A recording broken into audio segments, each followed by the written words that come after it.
Partout où vous êtes sur la planète, à ce dimanche du 5 décembre 2021, nous remercions le Seigneur pour sa grâce de parvenir à la fin de l'année et nous nous préparons pour entrer dans la nouvelle année qui est l'année 2022. Et bien-aimé dans le Seigneur, chaque année a ses bénédictions.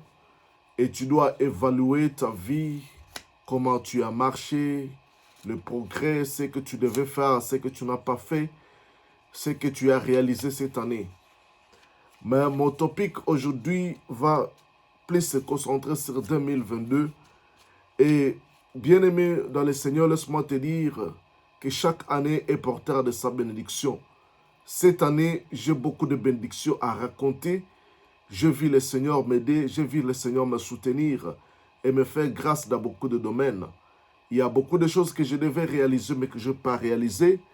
Mais je suis en train de voir comment 2022 doit être différent de 2021. Alors, en ce jour, mon topic est intitulé « Connais-toi toi-même ». Tu sais, bien-aimé, dans le secret du succès, l'une des clés du succès, c'est la connaissance de soi-même. Beaucoup de gens échouent dans la vie parce qu'ils ne se connaissent pas. Quand tu n'arrives pas à connaître qui tu es, tu vas vivre dans la frustration, tu vas vivre dans l'imitation, tu vas imiter les autres, tu vas devenir tout le monde sauf toi-même. Et ça, c'est très, très dangereux. Devenir tout le monde sauf soi-même. Si tu arrives chez ceux qui dansent, tu es danseur. Quand tu arrives chez ceux qui chantent, tu es chanteur. Quand tu arrives auprès des businessmen, tu es businessman. Donc tu es comme un caméléon, tu n'as pas de position. Tu ne sais pas qui tu es. Tu bascules ça et là. Tu vas ça et là. Tu es un vagabond. Tu n'arrives pas à être stable dans la vie pour connaître qui tu es et commencer à release, donc à libérer le potentiel qui est à toi. Je vais parler à ce topic à partir des Cantiques chapitre 1, versets 5 et 7. Qu'est-ce que la Bible dit?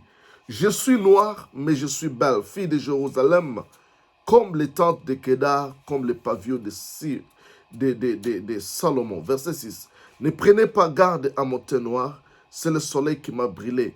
Les fils de ma mère se sont irrités contre moi et ils m'ont fait gardienne de vignes. Ma vigne à moi, je ne l'ai point gardée. Ici, nous voyons une femme qui avait la connaissance de soi-même. Elle a dit, je suis noire, mais je suis belle. Mais cette femme, pourquoi elle a affirmé ça? Pourquoi elle a dit ça? Cette femme venait d'un village.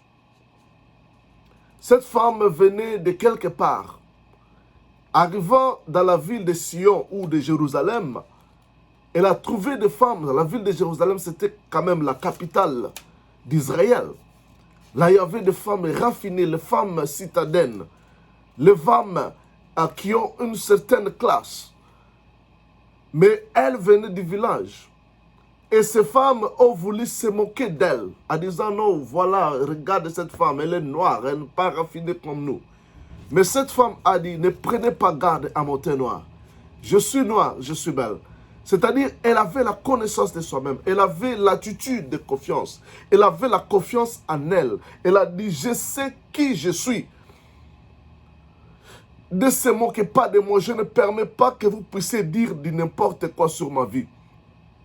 Je ne suis pas ce que vous dites de moi. Je ne suis pas ce que vous affirmez de moi. Vous ne me connaissez pas. Moi, je me connais moi-même. Ne me critiquez pas, ne me jugez pas sur mes apparences. Je sais qui je suis. Je suis belle. Je suis noire. Je ne suis pas comme vous. Je suis belle. Cette femme ne s'était pas influencée comme d'autres femmes qui arrivent de villages ou de petites villes, arrivant dans des grandes villes, ils commencent à imiter toutes choses. Ils commencent à se raffiner à des ordres parce qu'ils ne savent pas même qu'est-ce que c'est raffiner. Alors, bien-aimé, la connaissance de soi te mettra dans la stabilité dans tout le plan de la vie. Vous savez, il y a beaucoup de gens qui n'ont pas de personnalité. Ils ressemblent à tout le monde. Ils ressemblent à tout endroit. Ils sont comme des caméléons. S'il arrive là où c'est rouge, il devient rouge. Quand il arrive là où c'est blanc, c'est blanc. Mais bien aimé, il faut arriver à un niveau où tu arrives là où c'est blanc, tu restes rouge si tu es rouge. Cette femme n'avait pas basculé, basculé de tous côtés. Elle était stable parce qu'elle savait qui elle est. Bien-aimé, si tu sais qui tu es, c'est la clé. C'est un élément important pour le succès. Cette femme a dit, je suis blanc, je suis noir, mais je suis belle. Alors, les gens ont voulu donner à cette femme une identité, mais cette femme a dit, non, non, je ne suis pas ce que vous dites que je suis. Je sais qui je suis. Alors, vous aussi, vous devez refuser d'être ce que les gens disent que vous êtes. Peut-être les gens vous critiquent que vous êtes fainéant, sans éducation. Peut-être ils veulent que vous ressemblez à eux. Mais qu'est-ce que toi tu es? Quelle est la connaissance que tu as sur toi-même? N'accepte pas que l'on puisse te diminuer, qu'on puisse te donner l'image qui n'est pas de toi. Arrivant aux États-Unis, tu veux devenir comme des Blancs américains. Arrivant aux États-Unis, venant de l'Afrique, tu veux devenir comme des Noirs américains. Arrivant au Mexique, tu veux devenir comme des Mexicains. Non, restez toi-même. Restez toi-même. Tu as la particularité.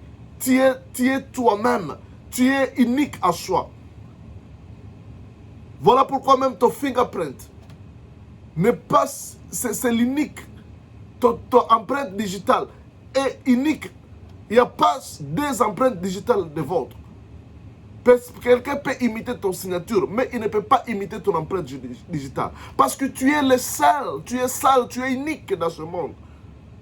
Tu es unique. Personne n'a ton empreinte digitale. Personne n'a tes potentiels. Tu es unique à ton genre. Alors, qu'est-ce que... je me demande, qu'est-ce que faisait la force de cette femme? La force de cette femme, elle avait la connaissance de soi-même.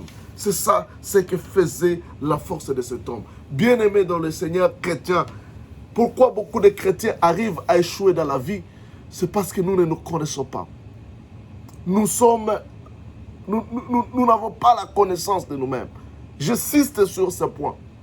Bien-aimé, en tant que chrétien, tu dois connaître qui tu es. Mais tu es quoi? Tu es ce que Dieu dit que tu es. Tu es ce que Dieu dit que tu es. Cette femme, c'était la femme de Salomon. Et cette femme était encore fiancée. Salomon, c'est lui qui l'avait dit, non, tu es belle. Et cette femme avait crié à Salomon. C'est-à-dire qu'elle est arrivée auprès des hommes, auprès des gens, auprès d'autres femmes qui voulaient la diminuer. Elle a dit, non, je connais qui m'a dit que je suis belle. Ce qu'il a dit, c'est ce qui est vrai. Bien-aimé, elle a crié à Salomon qui l'avait dit, oh ma femme, ma fiancée, tu es belle.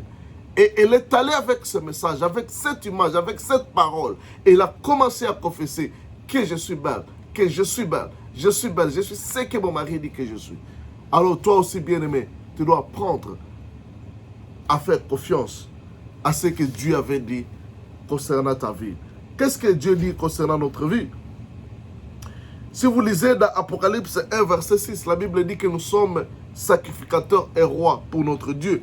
Si vous lisez Apocalypse chapitre 1, verset 6, qu'est-ce que la parole de Dieu déclare sur votre vie? Apocalypse 1, verset 6, il est écrit et qui a fait de nous des sacrificateurs et de rois pour Dieu, son Père, à lui soit la gloire. Il a fait de nous des sacrificateurs et de rois. Dieu t'appelle roi. Et le roi est là pour régner. Et si tu lis aussi dans Apocalypse 5, verset, toujours en Apocalypse chapitre 5, laissez-moi lire là-bas et voir ce que la parole de Dieu déclare, parce que j'aime beaucoup rester dans les Écritures. Il a dit, Apocalypse 5, verset 8, quand il prit les livres et les 4 êtres vivants et les 24 vieillards se prosternant devant l'agneau, tenant chacun une harpe de coupe d'or remplie de parfums, qui sont les prières des saints, et il chantait un cantique nouveau en disant, tu es digne de prendre le livre et d'en ouvrir les sceaux, car tu as été immolé et tu as racheté pour Dieu par ton sang des hommes de toute tribu, de toute langue et de tout peuple et de toute nation. Tu as fait de rois et de sacrificateurs pour notre Dieu. Ils régneront sur la terre. Il a fait de nous de rois et de sacrificateurs et nous régnerons. Bien-aimé, si tu es, Christ a fait de toi roi. Quand Christ te regarde, il te voit comme un roi. Un roi doit régner. Tu as l'onction royale sur toi.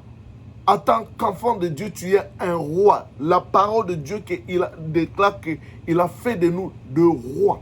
Tu es un roi. Tu dois régner dans la vie. Tu dois régner dans chaque domaine de la vie.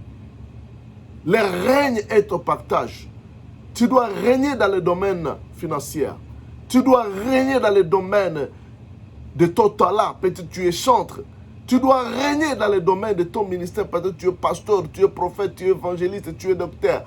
Tu dois régner. Christ a fait de toi un roi.